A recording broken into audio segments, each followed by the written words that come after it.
Hello friends, my name is Naz Dragonart and today I want to talk a little bit about Football Manager, but not specifically Football Manager, more about the nature of learning and experience, what that means for games and perhaps even life in general. And this was the most appropriate game for me to show that on, mostly because the amount of hours I poured into this is insane. As the addictiveness rating here says, no one could accuse you of lacking commitment. They damn sure can't with this game. It's after 16 days game time playing it. I'm still hooked. I'm still enjoying it. I'm still playing it. Um, but what can I tell you about it? What can I sort of tell you that's indicative of games? What I'm learning? Well, game mechanically wise, this is just a giant spreadsheet. So there is nothing I can sort of tell you about this game that is interesting or different or whatever. It's just a giant spreadsheet about football players. But the nature of the learning experience, the things you learn and pick up upon, is incredible. I mean, if I look back through the club's history and the various squads that I've had down the years, I mean, when I first started out, I had a small amount of money, a very small amount of money, so I needed to pick the players who'd fit into those roles. For example, I brought in Scott Sinclair because I needed a left-sided midfielder. More specifically, someone who could cut inside and feed the attack. I'm trying to keep all the football terms out. I'm trying to make this as inclusive as possible. But it's hard. It's hard. But yeah, I'm investing in a defender as well because I needed the cover because beyond the four here, the four players here, it was pretty weak. Um, and I brought in, who else did I bring in? Michael Owen, just because I needed another attacker, just to cover those gaps. And over the years, I've developed the teams further, and I've retained some players, and I've lost a few players. I think this 2012 to 2013 transition was the first time I brought in my substitute goalkeeper and put him in a more forward role and threw him into more games, many more games in fact, because that was the role that was required. And I brought in several more players at a time, and some have stuck, and they've worked for the team, they've stayed in it, they've done the best, and some people just eventually just fade into dust, and that is what my overall 11 is at the end of the game, which, to be honest, is very indicative of this squad, I believe. Very much so. It sort of highlights a period in time where it was ideal, where the most damage was done, the best collection of players this all is. So yeah, what can I also tell you about it? Well, maybe I should go towards a match, hopefully, and then I can sort of demonstrate to you the qualities that I've learned looking for players, because that is all important. Here's another thing I've learned a lot about as well. Press conferences. Now, mechanically, they're pretty basic, but over the time of doing them and learning about the effects certain phrases and things will happen, there's a natural rhythm that builds up. You sort of know what you want to say and what the best things to say are to get the best responses out of. Oftentimes it may not be something you really mean, but you put on that front just for the sake of it, which is what we can do in real life. Really, we can put on a front. We can pretend that things are all right when they're not. If it gets the best result that we want, if we don't want people to worry about us, we tell them that we're okay, even though we might not be okay. And yeah, it's interesting that I say, oh, come on. Now, what's really interesting for me, and this is going to get a bit footbally now, is the fact that the best player in the game I don't own. It's this kid here, Marco van der Kram. And over the years, he's got phenomenally impressive goal records, just insane. And I've learned to fear him.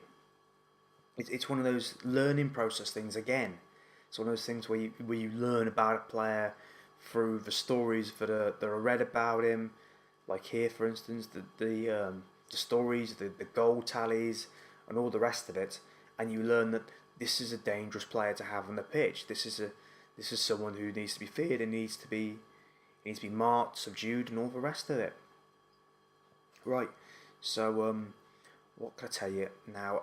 Now we're going into a match. What can we sort of say about this? Well, firstly, tactically speaking, that is what I do almost instantly every single time. Just auto select.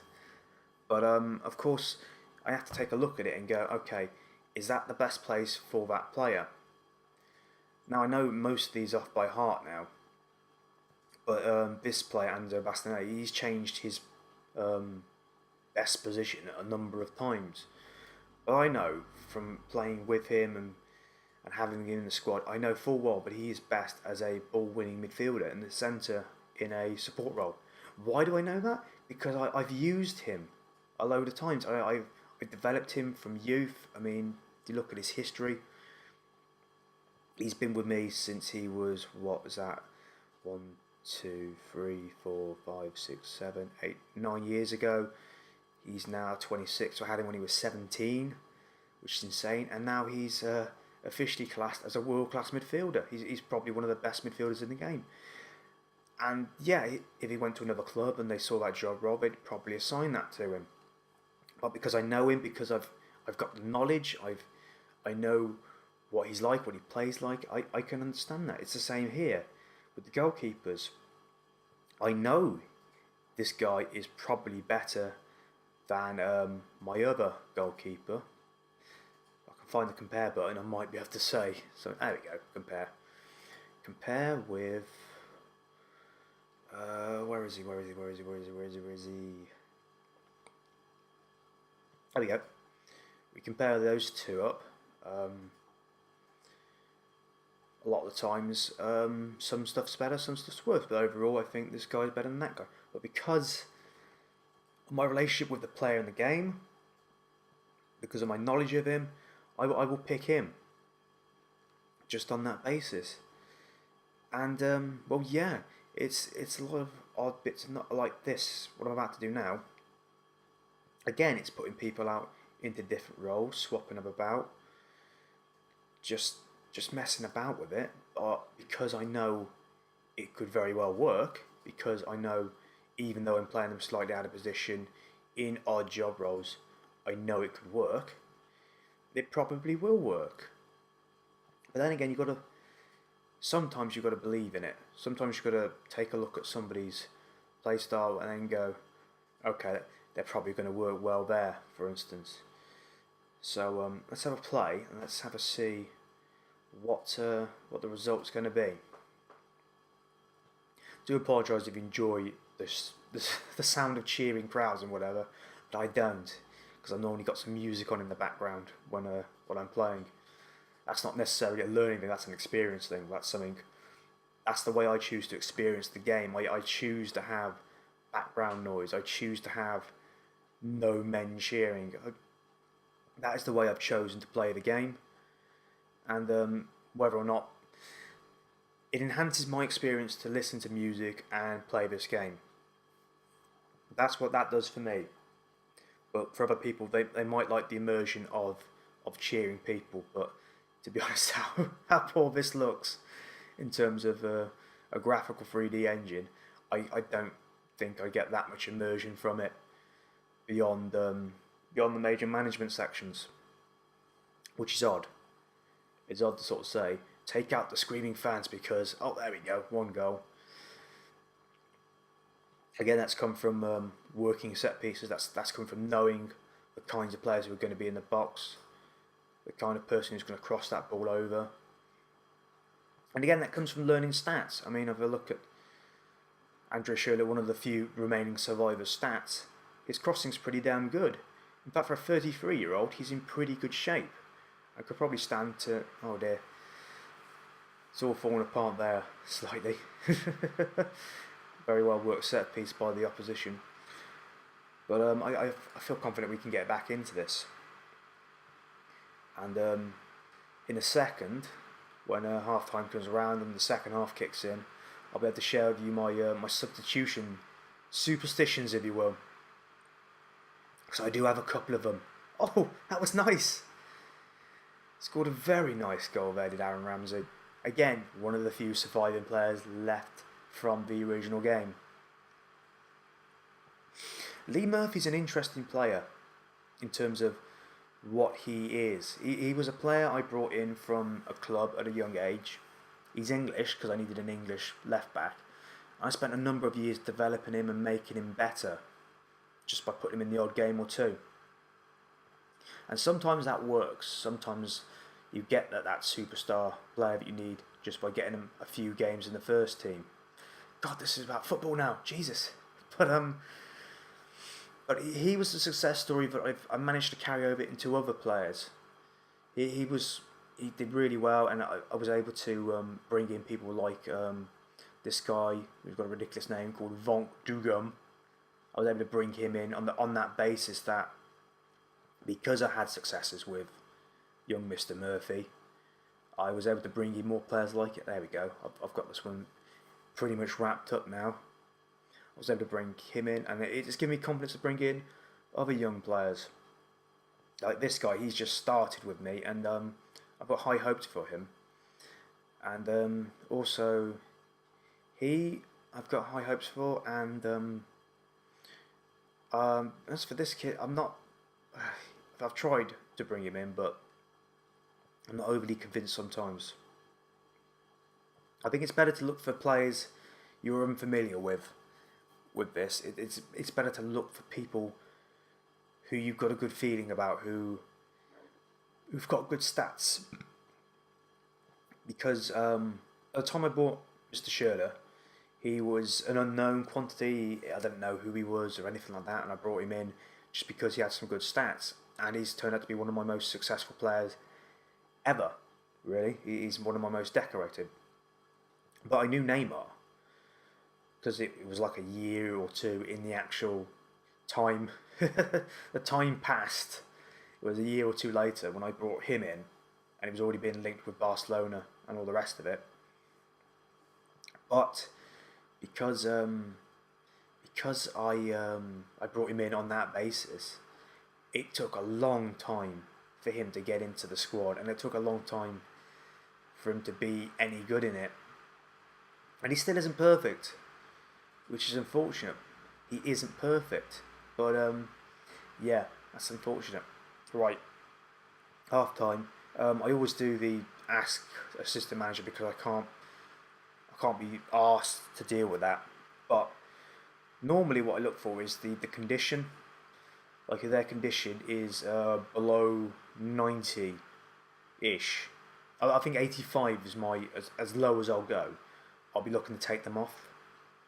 And even though he's the best player on the pitch by a little bit, I am going to bring him off because I need him for some important games coming up. So I'll bring in Ross Barkley, another barely survivor of the days. And even though his stats look weak, even though they look a little bit weak, particularly compared to him, Enzo Bastianelli, I think he's going to do all right. But again, that just shows, I defied the rule that they were giving me about, it must be over a certain, they must be in a certain position, playing a certain role, because I knew the player's experience, I knew his stats. I was able to put him into a position where I thought he would do the most good, which has worked. Unfortunately, I've got Antonio Grillo, who's my club captain, in a bit of a wrong position, even though statistically it's probably one of the best positions for him. So, don't want to do that. That's another superstition. I wait to about 65 before I do any kind of tactical swapping, which is insane, because I should be, in my mind, that is the only time I should start thinking about it. But the game will let me do it no matter what. But because I've built up this rule in my head, But the only way it could ever happen, that these changes could ever occur, is if I was in desperate trouble. The idea of me doing a substitution 10 minutes after the kickoff, that's insane. That's just like, you're talking madness. How dare you? Don't you talk rubbish at me. This is insane. But it's perfectly sane to want to do a substitution at any point in the game you ever want. But because of the rules I've built up, the insane rules, I won't even touch it. I'll be thinking about it, but I won't touch it until 65. And even then, it's a give it another minute, give it another minute. But yeah, I've also got a weird superstition about the number of subs you can do in one go. And my weird superstition is any more than one, and it's a bad thing. For some reason, any more than one. If I do two substitutions, that destabilizes the entire team for some reason. And that's not a game thing. That is purely in my head. That is something I've built up. I've built up that fear, that thinking, oh no, don't do that. That is a bad thing you're about to do. Even though it's perfectly legitimate. Yeah, I've also worked out the substitutions to a T, to the point where I know exactly who needs to swap for who, what the best situation is for what player I need to swap out for. This is all learning. This is all stuff. This is days of learning and building and getting familiar with the squad, and just all that experience is compacted into one game, to one mind of knowledge. And yeah, it's incredible how much time. I mean, look at that. It's just insane the fact that I made the active decision to do that, and then to move that player into a position that it would be more effective in, and it works. We do final substitution because I can. No, I don't do that. I say don't do that because I've got no left-sided players, so I'll just swap them out for the kid. But it's the mind body, the way we absorb knowledge and make use of it, particularly in games, particularly the systems we learn and the ways we work. I mean, people who play Call of Duty, they learn perk setups, and yeah, there's probably a preferable option, but not everybody will pick that option, obviously, because everybody's different, everybody's unique, and there are superstitions that build up from those. For example, there might be like the double tap perk works exceptionally well. You might have a really good few games. It's like, okay, that gets to stay in because you've had a good few games with that. You've had a good few rounds where you've gone, ba-dum, ba-dum, dum, dum. Yes, the double tap thing's working well. I've gotten 10 kills or whatever very consistently. And you think that, and you think, yeah, this is what it stays like. But it's all just random, isn't it? At the end of the day, it's not like that there is literally some kind of like pendulum which says, boom, and this works now, and then later on it won't work. It's all just about you applying your skill, applying your knowledge to a point where you sort of you get the grips. You know what works. You know when it works. You know why it works. And just having that understanding, that in-depth knowledge that you've garnered from investing so many hours and doing all the combination you can possibly think of, but you get into a situation where you feel comfortable no matter what happens. No matter what happens, you've got a backup plan. You've got a way to get out of it. You've got a way to think through the paradigm, to think that, I can deal with this. I can deal with the fact that I've gone in a football game, for instance, 2-0 down, or the fact that here one of my players is angry, and all I have to do is, well, sometimes I do that, but I can pick it up again in the post-match interview. Sometimes that works, sometimes that doesn't. But it's all still learning.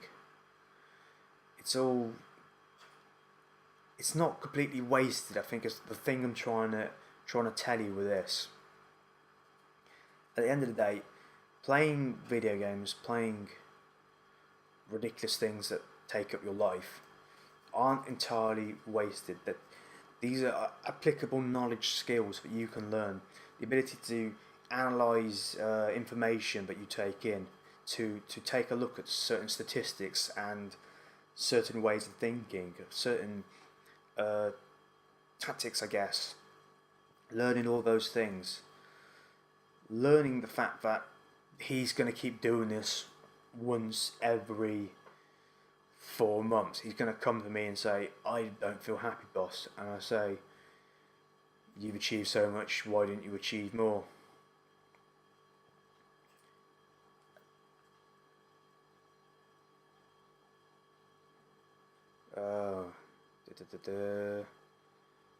You're showing me disrespect and I won't give in to your demands. See, even that threw me a bit of a curveball. Because essentially it just used to be, I'd just say that and he'd be fine. And then sometimes he'd say that and then I'd say that and then you'd be fine. And then he threw me a bit of a curveball here and I said that and then he'd be fine. But he will come back. They always do. I can give you a good example of that actually as well. This is what happens when things go wrong. Because things will go wrong. They always do. Kieran Clark. He was my club captain. He was an important part of my team. He was unhappy. So I sold him for 10 million. And then a year and a half later I bought him back for 50 million. Which is stupid, to be honest. I shouldn't have done that. But I was in a tight jam and needed a centre back, and I brought back the one I was familiar with, and that was a bad decision. To be honest, it's not the one I'm most proud of at all, but it happens, unfortunately. And because of that knowledge, I know never to buy back another player again. I also know never to let another player go ever again. So if they ever come to me saying they're concerned, they stay no matter what.